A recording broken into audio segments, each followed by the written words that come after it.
The broadcast is now starting. All attendees are in listen-only mode. Hello everyone and welcome to this webinar in the ChemCareers series from the Royal Society of Chemistry. Today we're going to be talking about the all-important subject of how to write your CV and cover letter.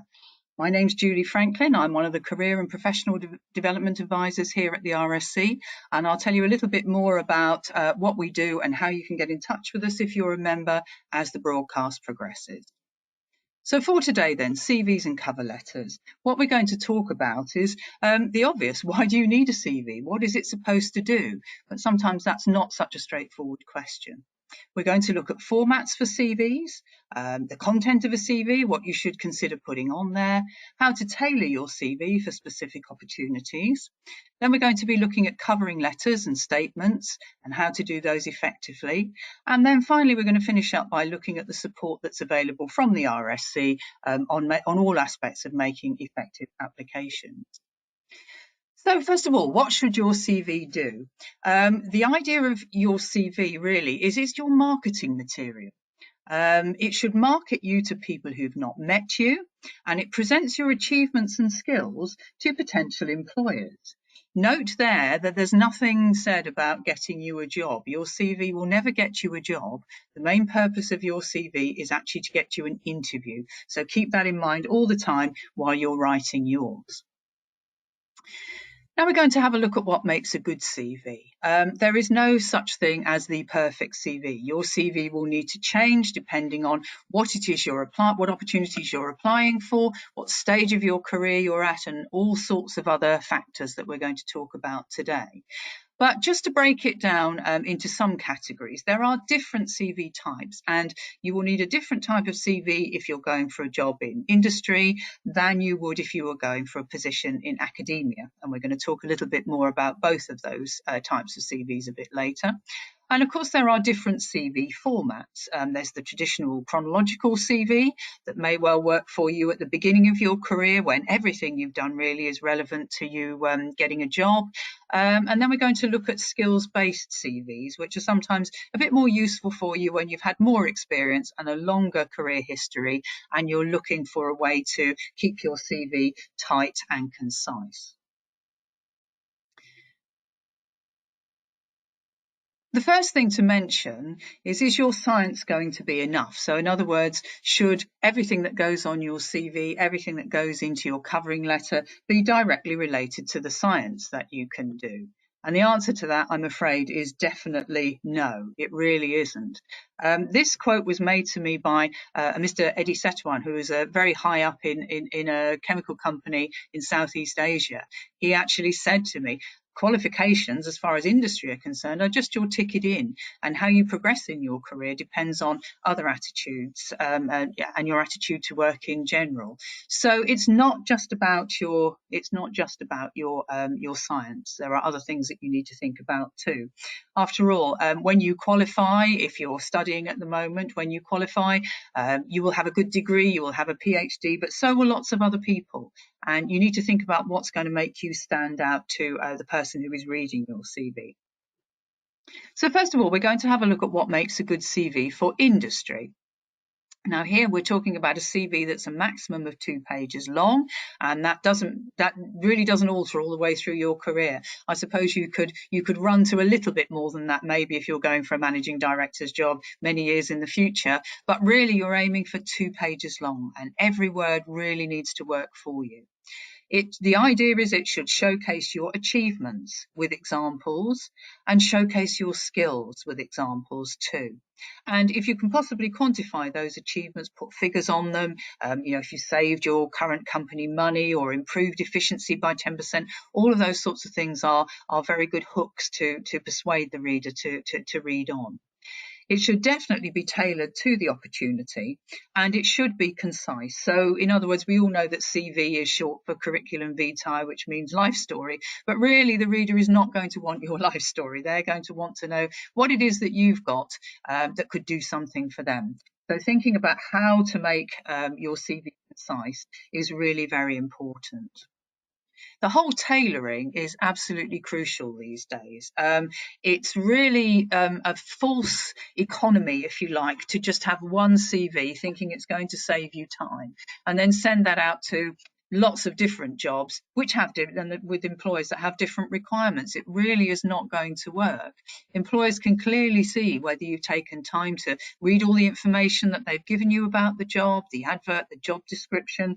It's so easy for them to see whether you know actually who they are and what they do. I know these things all sound very basic, but I've done my fair share of reading through CVs that people have submitted to me for jobs, and you'd be surprised how easy it is to almost talk yourself out of a job at that very early stage.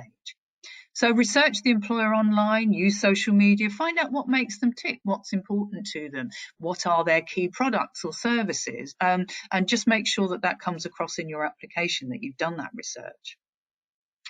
Think very much about how your achievements that you're very proud of, and rightly so, match what the employer is actually looking for. And make sure that you arrange your information on your CV so that the key relevant skills can be seen very quickly by the reader, and mirror the employer's language back to them. So whatever they call a particular skill, even if you would naturally call it something a little bit different, use their language back to them. What you're trying to do at this stage, in this very early stage of your application, is to build a rapport with the reader, and that's very, very difficult to do if you're not in the room. So using their own language back to them, something that they can latch on to, keywords that they've used, if you're using those, then that will draw the eye and it will make them want to read on. And make sure that all your most relevant skills and achievements, if you possibly can, are on the first page.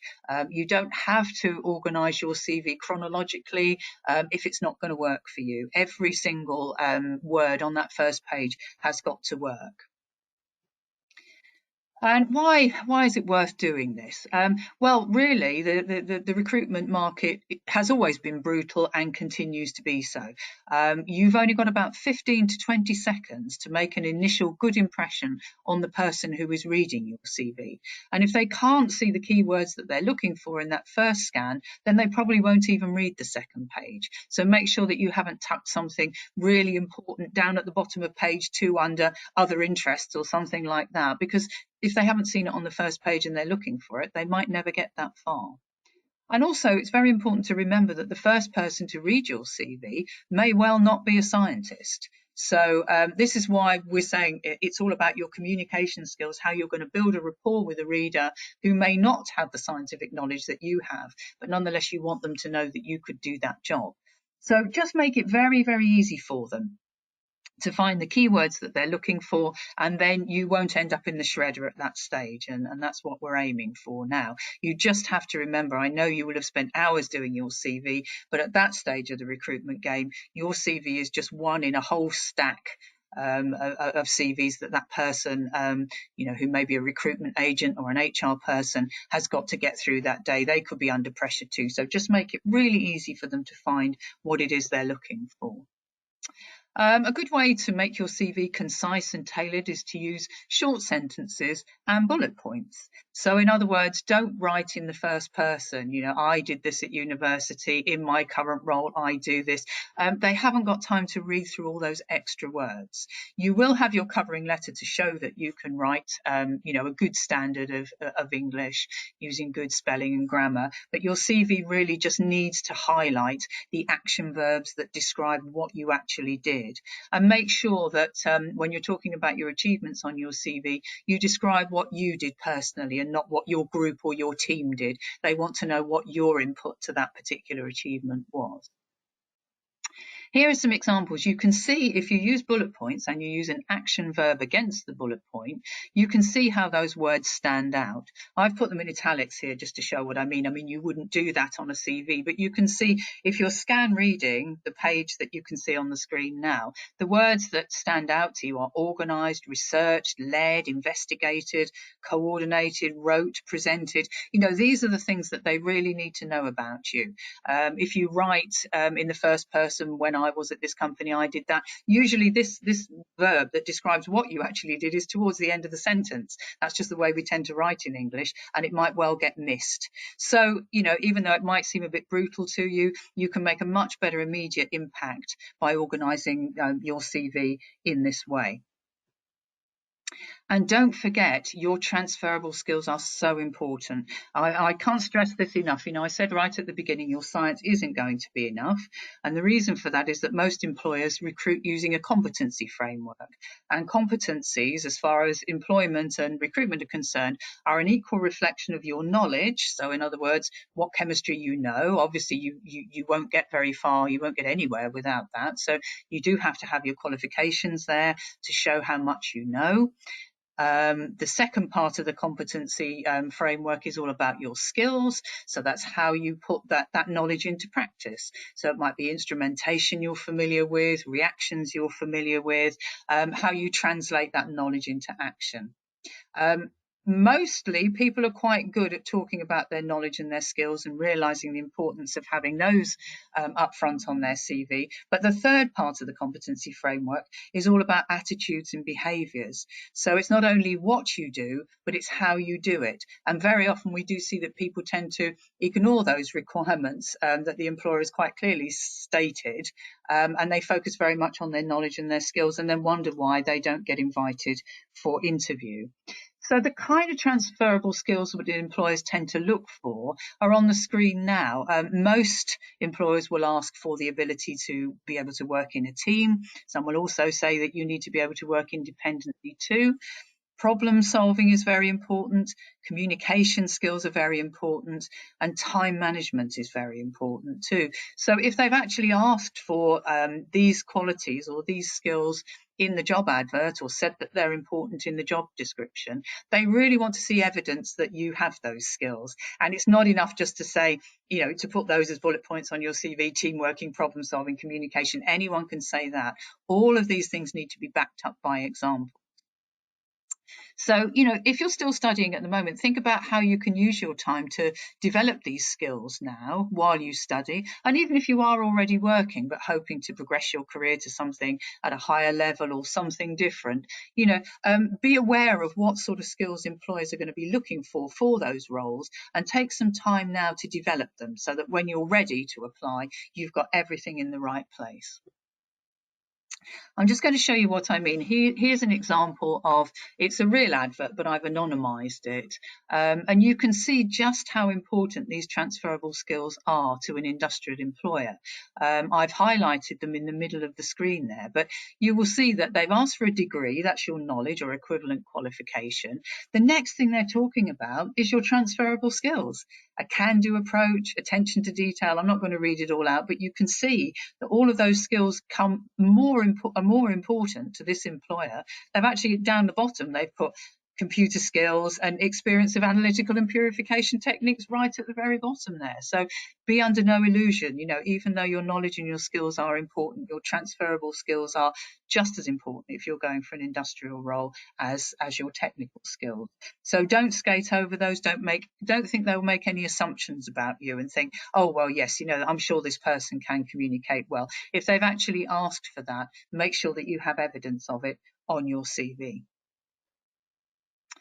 Now we're going to look at what makes a good academic CV. Now here the rules are a little bit looser.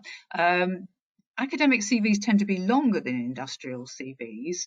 They will obviously showcase your academic achievements, your research interests, conferences, collaborations you've been involved with, papers that you've authored or been mentioned on, posters you've presented, but it's still so important to tailor that CV to each institution that you apply for. So the same rules apply as they do for an industrial CV. Make sure that you've researched the institution that you're applying to. Make sure you know what's important to them. It really does shine through. It's obvious to the person who's reading it that you've taken that trouble, and that is a really good way to make yourself stand out from the other CVs in the pile, people who have not taken that trouble to tailor and make sure that comes across in their application. Now, I'm not going to make you read all this, but here is an academic advert just to illustrate what I mean. Obviously, this page is very much about research interests and very much about technical things. But the next part of that same advert, look at this, a whole host of transferable skills there. Being able to meet prescribed deadlines, keeping accurate and reliable records, motivated, enthusiastic, organized self-starter. You know, even here, your research and your research interests and all the things that we said need to go on your CV aren't going to be enough. You do need to read the advert very, very carefully and make sure you've talked about your transferable skills on your CV too. And if you were under any illusion that this isn't really important, the UK Research Council's joint skills statement, if it helps, you know, these are the things that the research councils would recommend that researchers develop in terms of transferable skills. And they are things like self-awareness, research skills and techniques, obviously, but also research management, personal effectiveness, communication skills, networking and team working, very important professional skills, and the ability to manage your career. You know, we do a lot of these webinars, and there's a whole series of them on career management, and it doesn't matter whether you're in industry or academia. I think listening to some of our other recordings might be useful for you, and I'll show you how you can find those towards the end of this webinar. But the UK Research Councils actually recommend that 10 days a year of researchers' time should be spent developing transferable skills. So yeah, I can't stress it enough. These skills are just as important as your technical abilities, and you leave them out at your peril, I would say. And for either sector, either industry or academia, you need to think what's special about you. We've already said that tailoring your CV, having a very concise CV that's obviously been written for the job you're applying for, will make you stand out. That's one good way. But also, don't be shy about what you've got to offer, what's going to make you stand out from the crowd, and how you're going to persuade employers that you're the best person for the job. And I would say really that it's a mixture of your science and your skills. And again, here are some more skills that we know employers value highly. So teamwork, motivation, enthusiasm and drive, interpersonal and communication skills, and commercial awareness. All of those things very important, and you will need examples of them. So it's a good idea to start collecting examples now. You know, just make sure that you're looking at job adverts on a regular basis, and for the kind of jobs that interest you, and have a good look and see what those employers are actually looking for, and think about how you can develop those skills now so that you're all ready to go with real examples of that. So for example, if you don't get the chance, if you're a PhD student at the moment, or you work very much in isolation at the moment, think about how you can do things outside of work that show your ability to work in a team. You know, perhaps you're a member of a club or a society or a sports team or a choir or something like that outside of work. All of these things are good evidence. So again, you know, have a little plan of the kind of skills that you need to develop for the kinds of jobs that you want, and make sure you do something active to develop those skills alongside your normal day-to-day work. Okay, so we're going to come to your letter or your personal statement now, which usually you have to submit with your application. And we're going to talk a little bit about how you can make this stand out too. I think it should be concise, and it should be different from your CV. You know, don't repeat big chunks of your CV. They can see that from your CV. What they're looking for here is something concise, something very tailored to the company or the institution and the role that you're applying for. And what it should really do is highlight your motivation for applying. So it shouldn't repeat lots of technical stuff from your CV. They can see that. They've probably already read that. The reason they're reading your letter is that they've seen something about your CV that interests them. So really, your letter should be about your enthusiasm, your motivation, what's making you apply for that role. It should also showcase the knowledge that the research that you've done into the company or the institution that we talked about earlier.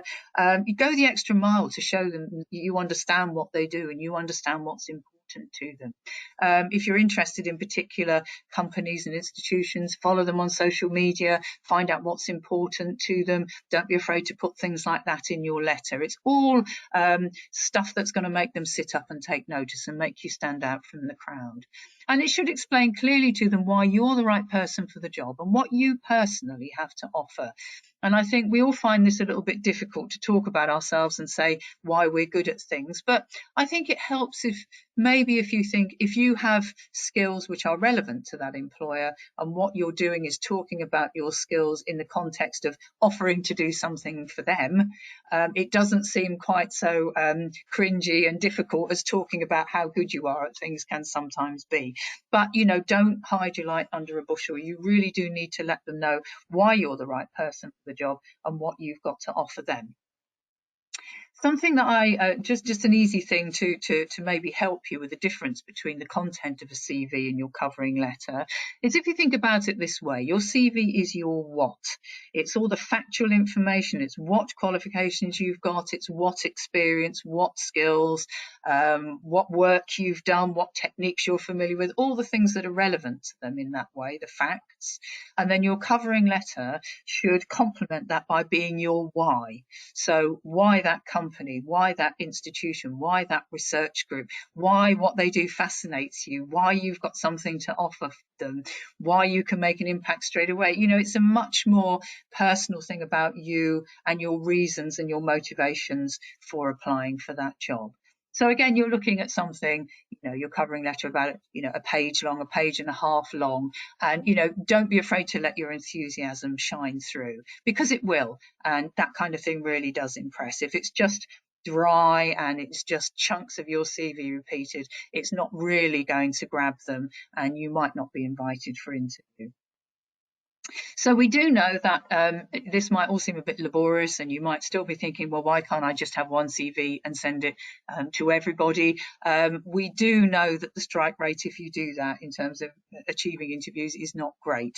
So we would much rather recommend that you do, let's say, 10 well-researched, well-crafted, well-tailored, well-structured applications for jobs than 100 that are a bit scattergunnish and don't say anything different and won't make you stand out. You've got to spend time anyway, so make sure you spend that time really wisely and make every word that you write on your CV and your cover letter work for you. So just to summarise then, the key points from today: all CVs, letters and personal statements must be tailored each time you make an application. It's not as laborious as it might sound because you will get used to doing it. There will be certain things that will always appear in your CV. It might just be changing the order of things or moving things around a bit or changing some wording here or there. You will get used to it. It's not always like starting from scratch. Use all the information that's provided by the employer. Really have a look through. You can be really old school and download things, download job descriptions and go through with a highlighter pen, highlight the keywords that they're really looking for and make sure that you use those keywords back to them and address their requirements with examples. And also make sure that you follow the employer's instructions. However they've told you to submit this application, make sure you follow the rules exactly, because at that stage, they've got the job, you want it, so it pays to not give them any reason to reject you. Don't be afraid to be assertive about what you can offer. I think if you follow the examples of using bullet points and action verbs, that's a good way to do that. It shows that you're aware, you're self-aware, you know what you've got to offer, and you can back up with examples too. Don't be afraid to showcase what makes you stand out, what makes you special. If you really want this job, there's only one person who can convince them of that, and that's you. And like I've said, be concise and make sure every word on everything you send is going to work for you. I hope that's been helpful. If you are a Royal Society of Chemistry member, there is a lot more support that's available for you through the Royal Society of Chemistry.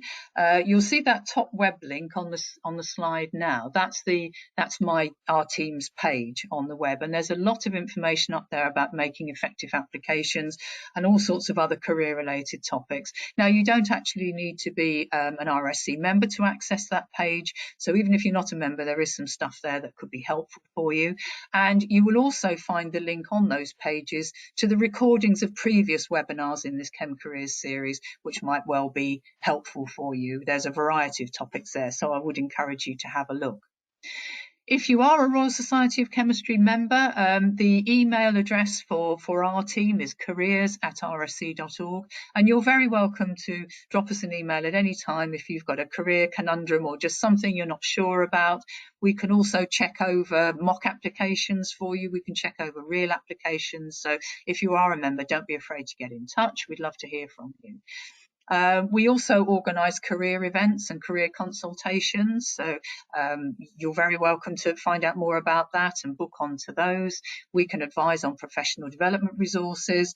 We can also advise on things like networking. We have a mentoring scheme which could be helpful for you, and we can provide one-to-one confidential guidance in person, telephone, email, Skype, Zoom, whatever suits you best. So there's a lot of stuff there for you regardless of whether you're a member or not. But if you are a member, we would encourage you to actually engage with us, because there's a lot there that we might be able to help you.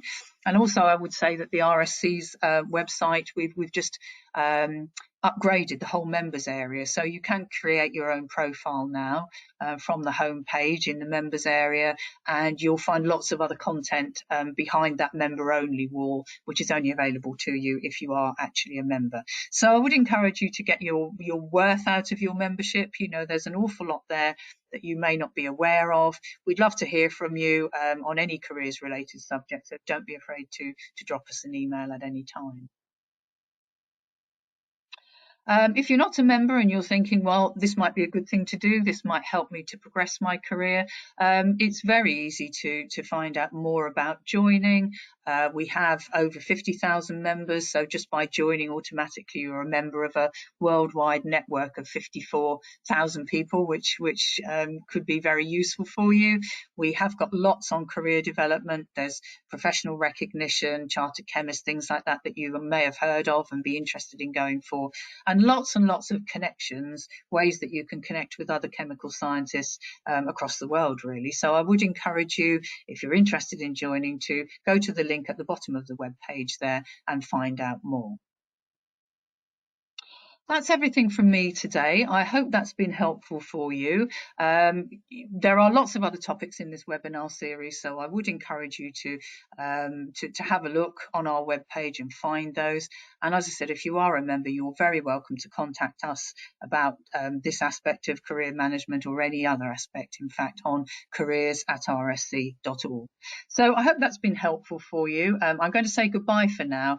Thank you very, very much for listening, and I'd like to wish you all the very best for the future and good luck. So thank you and goodbye.